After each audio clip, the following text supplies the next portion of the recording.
Samantala, ipinade-deport na ng pamahalaan o napadeport na ang halos 50 Korean nationals na pawang mga pugante. Kabilang na dito ang isang nag-ooperate ng 23 online gambling websites. Si Bel Custodio sa sentro ng balita. Ito ang 49 na mga puganteng Korean nationals na ipinadeport sa Pilipinas sa Ninoy Aquino International Airport. 43 lalaki at 6 na babaeng Koreano ang idineport kaninang pasado alas 11 ng umaga. Ito na pinakamalaking batch ng South Korean nationals sa ipinadeport sa bansa simula noong 2017 dahil sa pagtutulungan ng Bureau of Immigration at South Korean Embassy. Ayon sa Bureau of Immigration, aabot sa 2 trillion Korean won o 82.5 billion pesos ang pinakamalaking kinita ng isa sa mga pugante na pinangalanang si Han Jong-hoon na nahuli sa Annapolis, San Juan City dahil sa pag-ooperate ng 23 online gambling websites. Kabilang din sa mga ipinadeport na wanted sa South Korea ay si Choi Joo-hoon na mastermind umano ng isang messaging phishing syndicate na nakabase sa China at Pilipinas. Nahuli siya ng Fugitive Search Unit sa Angeles City, Pampanga at napag-alamang 1.7 billion Korean won o 70 million pesos na ang nakuha ng pugante mula sa mga bank information ng kanyang 200 na biktima. Ang karamihan po ng mga cases kung saan sila na-involve ay financial in nature.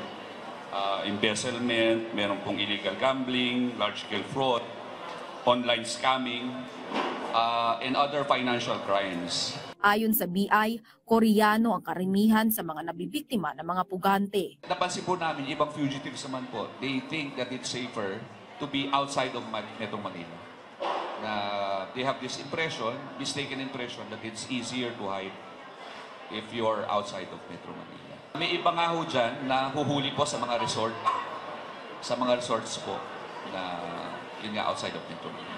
Modus daw ng mga illegal aliens upang hindi mapaalis sa bansa ay ang kumonsyaba ng tao na maghahain sa kanila ng reklamo. Kailangan muna kasing dumaan sa legal proceeding sa Pilipinas kaya hindi sila agad maipade-deport. Kaya naman binubusisi muna ng Immigration at Department of Justice kung lehitimo ang mga kasong inirereklamo sa mga pugante. Isa sa mga pugante, 2018 pa nakabinbin ang deportation dahil sa patong-patong na kasong kinaharap niya sa Pilipinas. We will disprove that notion na madaling magtago dito sa Pilipinas. Yan ho ang yun ang notion ho doon. So by the partnership that we entered into with the South Korean government, we will disprove that notion that the Philippines is a safe haven for fugitives of any nationality.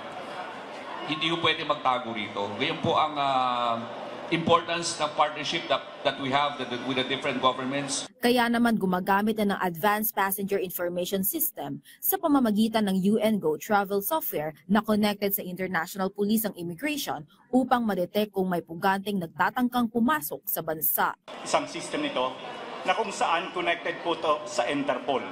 Ibig sabihin po, ang challenge po natin pag pumunta sa atin, kung wala alert sa atin sa Interpol, we have no means of knowing.